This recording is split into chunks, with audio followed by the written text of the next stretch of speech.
Section A01 Introduction and Background to Modern Control Systems. By way of recapping on our definition from Section A00, we review our previous definition of a control system.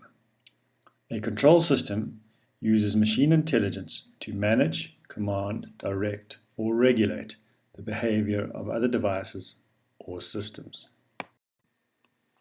In a modern control system, electronic intelligence controls some physical process. Control systems are the automatic in such things as automatic pilot and automatic washer. Because the machine itself is making the routine decisions, the human operator is freed to do other things. In many cases, machine intelligence is better than direct human control because it can react faster or slower, respond more precisely, and maintain an accurate log of the system's performance. Control systems can be classified in several ways. A regulator system automatically maintains a parameter at or near a specific value. An example of this is a home heating system maintaining a set temperature despite the changing outside conditions. A follow-up system causes an output to follow a set path that has been specified in advance. An example is an industrial robot moving parts from one place to another. An event control system controls a sequential series of events. An example is a washing machine cycling through a series of programmed steps. Natural control systems have existed since the beginning of life. Consider how the human body regulates temperature. If the body needs to heat itself, food calories are converted to produce heat. On the other hand, evaporation causes cooling. If temperature sensors in the body notice a drop in temperature, they signal the body to burn more fuel. If the sensors indicate too high a temperature, they signal the body to sweat.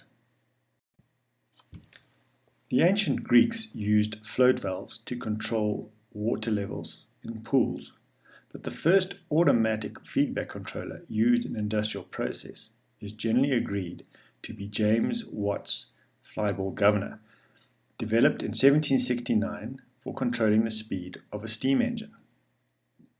The all-mechanical device measured the speed of the output shaft and utilized the movement of the flyball with speed to control the valve and therefore the amount of steam entering the engine.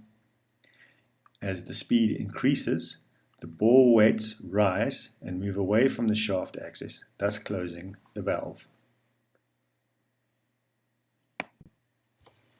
Electrical control systems are a product of the 20th century. Electromechanical relays were developed and used for remote control of motors and devices. Relays and switches were also used as simple logic gates to implement some intelligence. Using vacuum tube technology, significant development in control systems was made during World War II. Dynamic position control systems, or servo mechanisms, were developed for aircraft applications, gun turrets, and torpedoes. Today, position control systems are used in machine tools, industrial processes, robots, cars, and office machines, to name a few. Meanwhile, other developments in electronics were having an impact on control system design. Solid-state devices started to replace the power relays in motor control circuits. Transistors and integrated circuit operational amplifiers, IC op-amps, became available for analog controllers. Digital integrated circuits replaced bulky relay logic. And finally, and perhaps most significantly, the microprocessor allowed for creation of digital controllers that are inexpensive, reliable, able to control complex processes, and adaptable. If the job changes, the controller can be reprogrammed to suit. The subject of control systems is really many subjects. Electronics, both analog and digital, power control devices, sensors, motors, and mechanics, and control system theory, which ties together all these concepts. Every control system has at least a controller and an actuator, also called a final control element. The controller is the intelligence of the system and is usually electronic. The input to the controller is called the set point, which is a signal representing the desired system output. The actuator is an electromechanical device that takes the signal from the controller and converts it to some kind of physical action. Examples of typical actuators would be an electric motor, an electrically controlled valve, or a heating element. The process has an output labeled control variable. The process block represents the physical process being affected by the actuator, and the control variable is the measurable result of that process.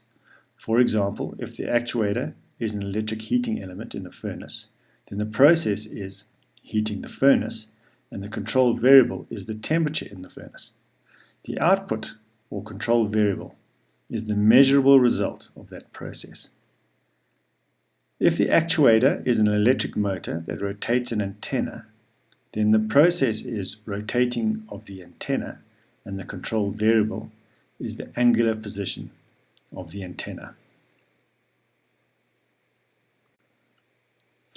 We will now look at A02, open loop control systems.